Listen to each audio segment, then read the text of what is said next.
السلام علیکم and good evening. میں ہوں مہر بخاری. چیئرمین نیب کے بعد چیئرمین نادرا کا استعفی. اپنی ہی حکومت میں وزراء اور وزیر اعظم باعزت بری.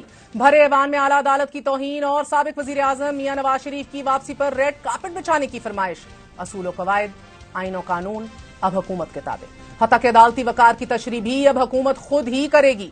آج ایوان زیری میں مسلم لیگ نون کے رہنما جاوید لطیف مطالبہ کر رہے تھے کہ تمام ادارے میاں صاحب سے معافی مانگے، انہیں ملک واپس لایا جائے. میاں صاحب کی واپسی پر انہیں ریڈ کارپٹ پر ویلکم کیا جائے.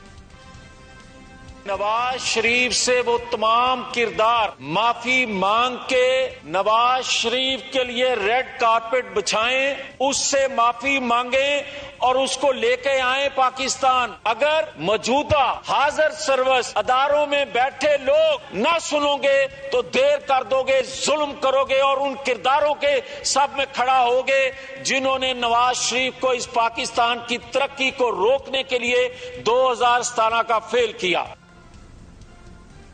مسلم لیگ نون چونکہ صاحب اقتدار ہے تو عدالتوں سے 2 دفعہ اشتہاری قرار دیے جانے، کئی مقدمات میں عدالتوں کو مطلوب سابق وزیر اعظم کے لیے کلین چٹ سے ریڈ کارپٹ کا سفر بآسانی طے کر سکتی ہے.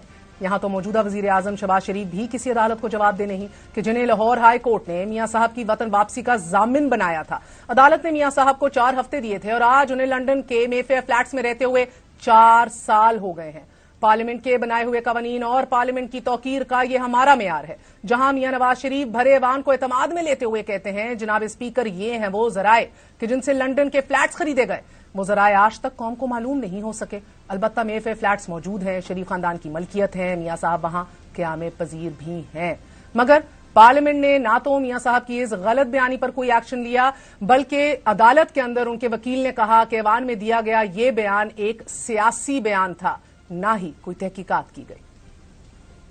جدہ کی یہ فیکٹری جون 2005 میں اپنی مشینری، وسیع قطع اراضی اور دیگر اثاثوں سمیت تقریباً 64 ملین ریال یعنی 17 ملین ڈالرز میں فروخت ہوئی. حضور، یہ ہیں وہ ذرائع اور وسائل جن سے لندن کے فلیٹس خریدے گئے. ایک معیار وہ ہے کہ جو برطانوی پارلیمنٹ نے اپنے لیے سیٹ کیا ہے. سابق برطانوی وزیر اعظم بورس جانسن ایک پارلیمانی انکوائری کے تحت زیر تفتیش ہیں کہ جس میں یہ جانچ کی جا رہی ہے کہ کیا انہوں نے کرونا وبا کے دوران لاک ڈاؤن پابندیوں کے خلاف ڈاؤننگ سٹریٹ میں ہاؤس آف کامنز کو گمراہ کیا تھا. تحقیقات کے نتیجے میں ناظرین الزام درست ثابت ہونے کی صورت میں پارلیمان کی استحقاق کمیٹی کو بورس جانسن پر پارلیمنٹ میں داخلے کے لیے 10 روز سے زائد کی پابندی کی سفارش کا اختیار حاصل ہے. یہ پابندی 10 روز سے زائد عرصے تک جاری رہتی ہے تو ان کے حلقے کے ووٹرز ان سے بطور اپنا نمائندہ برقرار رہنے کے لیے دوبارہ انتخاب لڑنے کا مطالبہ کر سکتے ہیں. یہ ہیں وہ سٹینڈرڈز. تحقیقات مکمل ہونے سے قبل ہی بورس جانسن پارلیمنٹ سے بہرحال مستعفی ہو گئے ہیں. بورس جانسن کا پارلیمنٹ سے استعفی دینے کا فیصلہ ان کے 22 سالہ سیاسی کریئر کا اختتام بھی ہو سکتا ہے. پارلیمانی نظام میں پارلیمنٹ کے وقار کا یہ مختصر موازنہ ہے. دوسرا مرحلہ اپنی ہی حکومت میں اپنے مقدمات سے بریت ہے اور ڈنکے کی چوٹ پر ہے. آج وزیر اعظم شہباز شریف اور اہل خانہ کے خلاف منی لانڈرنگ اور آمدن سے زائد اثاثہ جات کیس میں نیب نے تصدیق شدہ رپورٹ احتساب عدالت میں پیش کر دی ہے جس میں انہیں بے گناہ قرار دیا گیا ہے. نیب رپورٹ میں کہا گیا ہے کہ ملزمان کے خلاف منی لانڈرنگ اور آمدن سے زائد اثاثہ جات کے ٹھوس شواہد نہیں ملے. نیب سپلیمنٹری رپورٹ میں شہباز شریف سمیت دیگر کو بے گناہ قرار دیا گیا ہے. یہ وہ قابل قبول رپورٹس ہیں کہ جو حکومت کی اپنی منشا کے مطابق بریت کے فیصلے سنا رہی ہیں اور چونکہ حکومت برسر اقتدار ہے تو یہ کھلا تضاد بھی جائز ہے کہ احتساب کے ادارے اگر وزراء اور وزیر اعظم کو ایک ایک کر کے بری کر دیں تو ٹھیک ہے، اگر یہ ادارے اور عدالتیں اس کے برعکس فیصلہ دیں یا کام کریں تو عدالتیں کسی بھی الزام سے اپنا دامن بچانے کی ذمہ دار بہرحال خود ہوں گی. آج ایوان میں وزیر دفاع خواجہ آصف اور سینئر رہنما جاوید لطیف نے ایک بار پھر عدلیہ کو آڑے ہاتھوں لیا. ان کا کہنا تھا کہ عدلیہ 3 وزراء اعظم کھا گئی اور ڈکار بھی نہ ماری.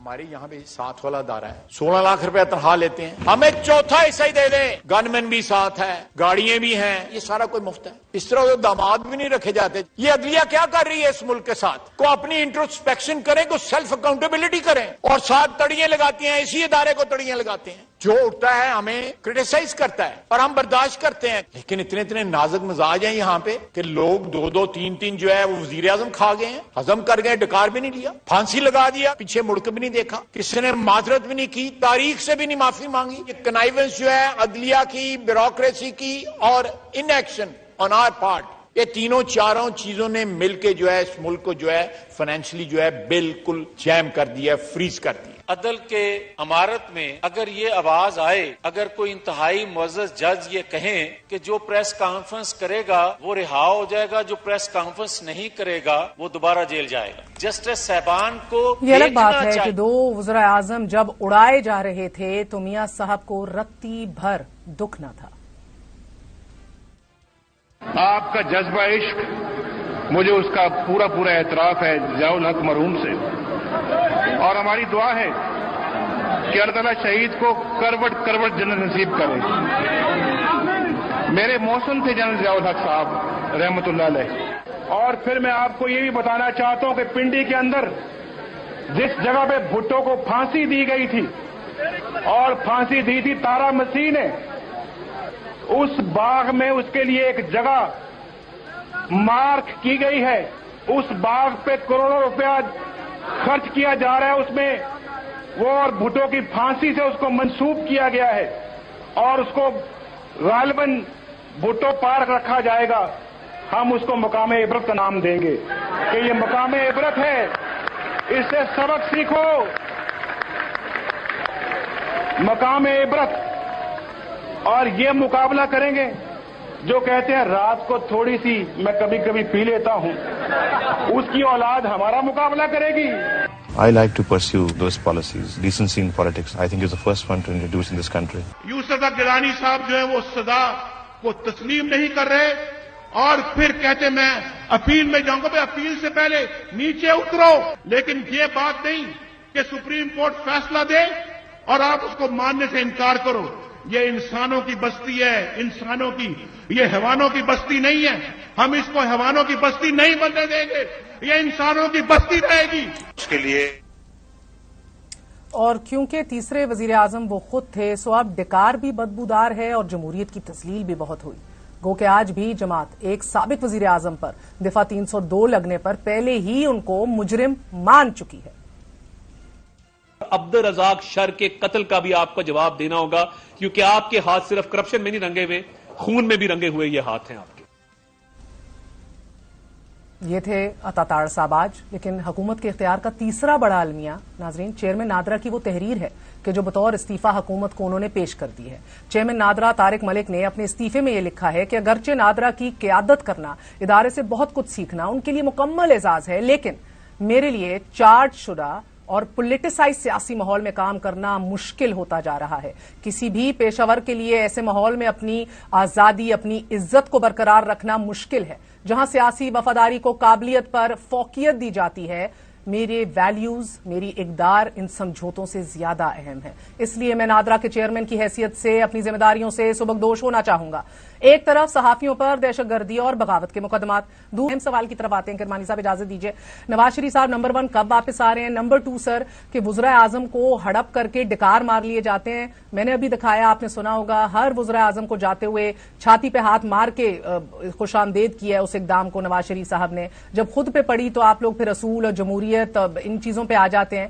مجھے یہ بتا دیجیے، معذرت میاں صاحب نے تاریخ سے کیوں نہیں کی؟ معذرت انہوں نے کیوں نہیں کی؟ تاریخ سے معافی کیوں نہیں مانگی جس طرح آج خواجہ آصف کہہ رہے تھے؟ دیکھیے، مسلم لیگ نون کے مرکزی قیادت اور میاں صاحب نے بھی یہ انہوں نے تسلیم کیا تھا کہ ان ماضی میں غلطیاں ہوئی ہیں، اور وہ جو غلطیاں ہوئیں ان کے ازالے کے لیے ہی پھر میثاق جمہوریت بھی 2006 میں آپ کو یاد ہوگا غلطیاں آج بھی کر رہے ہیں کرمانی صاحب۔ عطا تارڑ صاحب اپنے تئیں تو اتنے ٹارزن نہیں ہیں سر۔ میری بات سر، جتنے ٹارزن ہیں عطا تارڑ صاحب ہم بھی جانتے ہیں، آپ بھی جانتے ہیں سر۔ جب آج وہ دفعہ 302 لگائی جاتی ہے ایک سابق وزیر اعظم پر، تو وہ یہ نہیں کہتے کہ یہ لگی ہے، وہ روز پریس کانفرنس کر کے کہتے ہیں کہ وہ ملزم نہیں مجرم ہے، اس کے ہاتھ خون سے رنگے ہیں۔ تو برائے مہربانی پھر اگر آپ لوگ سبق سیکھ چکے ہیں تو انہی کو لگام ڈال دیں۔ دیکھیے، گزارش یہ ہے کہ یہ تو جو مرکزی ہماری قیادت ہے یہ اس کو سوچ کر سوچنا ہوگا، بیٹھنا ہوگا۔ لیکن اس وقت میں آپ کو جو اس وقت برننگ ایشو ہے نا مہر بی بی، جس کی یہ سانحہ 9 مئی کی وجہ سے وہ دب کر رہ گیا ہے، وہ ہے پاکستان کی اکانومی کا مسئلہ۔ وہ ہے غریب کی بالکل سر. مہنگائی، غربت، بے میں اس پہ روزگاری آؤں کا گی مسئلہ آخری ہے. سیگمنٹ میں سر. میں آپ سے پوچھ رہی ہوں، آپ مذمت کرتے ہیں تاڑ صاحب کی ان پریس کانفرنسز کی، یہی بتا دیں. میں ان موصوف کے بات پر کوئی کسی قسم کا کمنٹ نہیں کرنا چاہتا. آپ نیکسٹ کوشچن کریں مجھ سے. نہیں سر، بس آپ کا شکریہ. آپ کی مہربانی ہے. آصف کرمانی صاحب بہت بہت شکریہ آپ کے وقت کا. ایک وقفہ لیتے ہیں، وقفے کے بعد حاضر ہوں گے.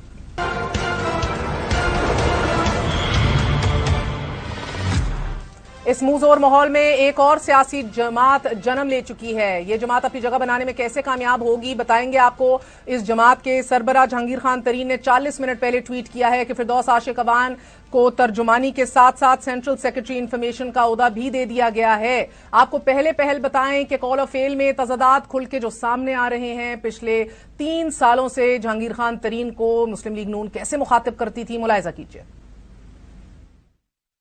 یہ ATM مشین، قرضہ خور، لودرا کے عظیم بزرگوں، اس الیکشن میں آپ نے عوام کی عدالت نے انصاف کر دیا. بالکل مافیا کا ہیڈ جو ہے ڈان تھا یا ڈان ہے، وہ جہانگیر ترین ہے جس کو انہوں نے بھگا دیا. کیوں نہیں ڈالا اس کو ECL کے اوپر؟ وہ ان کے کپڑے اتار دے گا، اس کو کنفرنٹ کر کے دیکھیں. قیامت کی نشانیاں ہیں کہ جہانگیر ترین جس کو سپریم کورٹ نے جھوٹا قرار دیا، کل وہ کہہ رہے تھے موصوف کہ شرمناک ہے کرپشن کرنا، جو مالیوں کے نام پر کروڑوں کی انسائڈر ٹریڈنگ کرتا ہے، جس کو کورٹ نے نااہل کا اور جھوٹا قرار دیا. جہانگیر ترین صاحب فیڈرل منسٹر تھے، 7 کروڑ کا چونا لگا دیا حکومت کو، اور وہ ایک اپنے کوک اور مالی کے نام پر شیئرز لے کے اور پکڑے گئے ریڈ ہینڈڈ. کوئی جہانگیر ترین اپنی کرپشن مان کے 1.5 کروڑ کا صرف جرمانہ نہیں واپس کیا بلکہ 7 کروڑ کی رقم بھی واپس کی. یہ صنعت یافتہ کرپٹ ہے. پنجاب کا اور وفاق کا بجٹ پاس کرانے کے لیے انہوں نے جہانگیر ترین کو NRO دیا، چینی چوروں کو NRO دیا.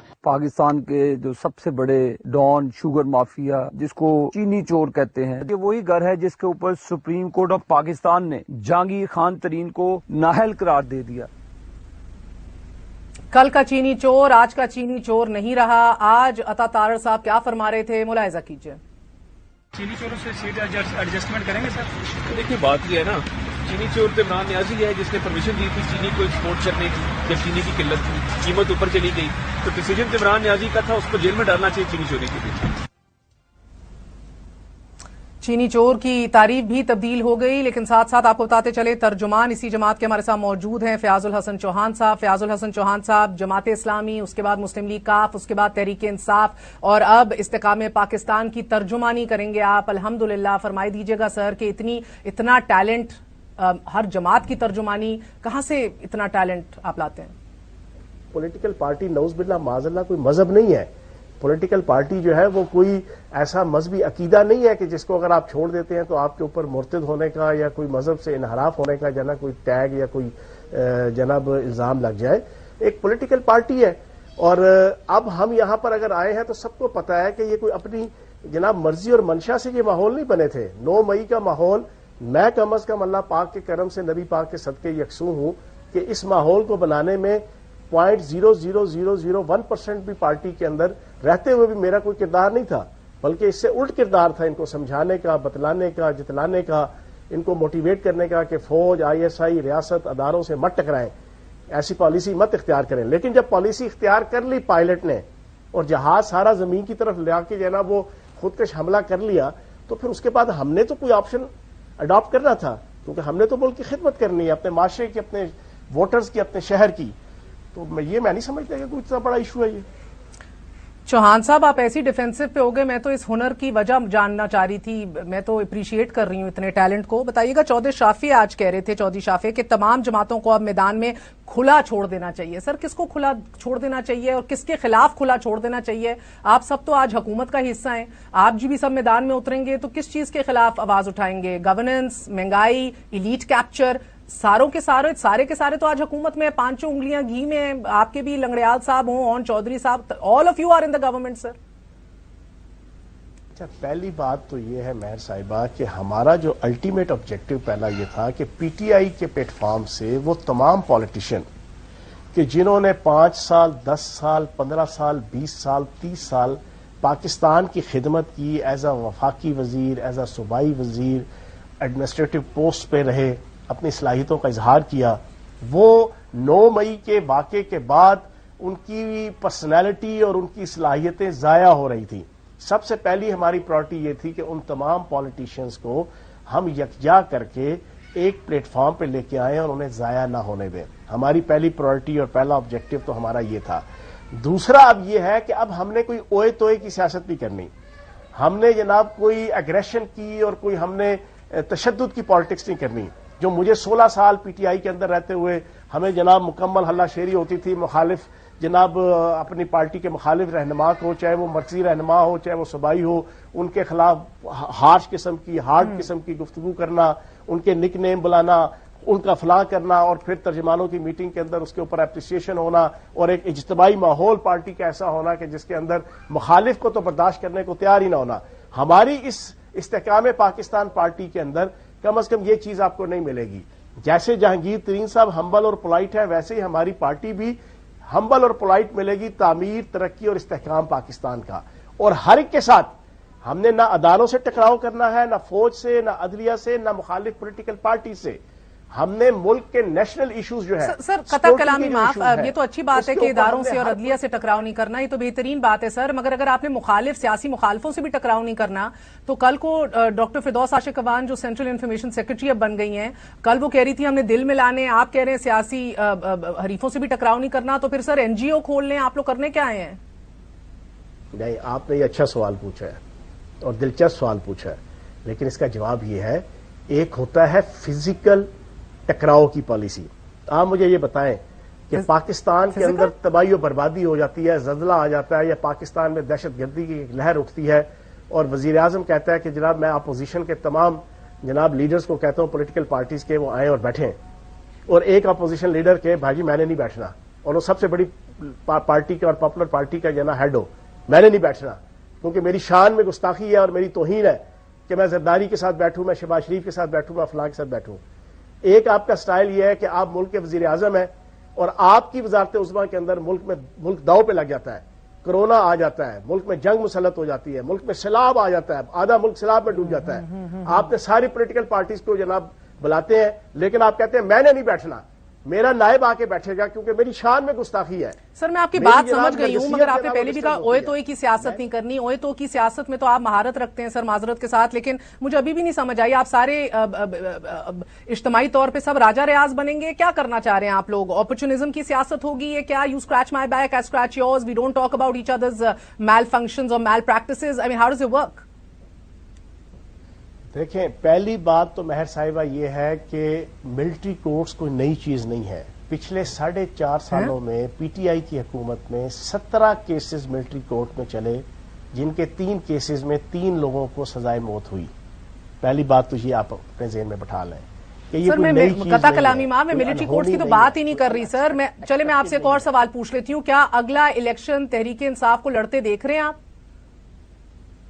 دیکھیں، میں جو سینیریو دیکھ رہا ہوں، باقی اللہ پاک کی ذات بہتر جانتی ہے، اللہ پاک کے اپنے کام ہیں، لیکن جو میں ایک بینگ اے پولیٹیکل ورکر، مجھے 44 سال ایز اے سیاسی کارکن کام کرتے ہو گئے ہیں، اور میں آپ کو اپنا بتا دوں، کوئی میرا خیال ابھی ڈاکومنٹیشن ہو رہی ہے ملٹری کورٹس کے اندر کیس چلنے کے حوالے سے انٹیریئر منسٹری میں اور منسٹری آف ڈیفینس میں، کوئی 10 سے 12 دن ہے.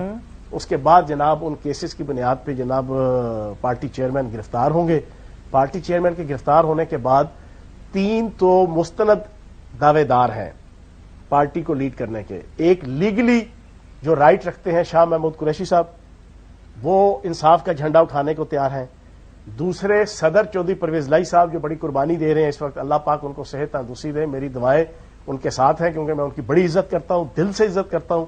اپنے والد کے بعد اگر میں کسی بزرگ کی عزت کرتا ہوں تو چودھری پرویز لائی صاحب کی کرتا ہوں. میری دعا ہے کہ اللہ پاک ان کو صحت تندرستی دے.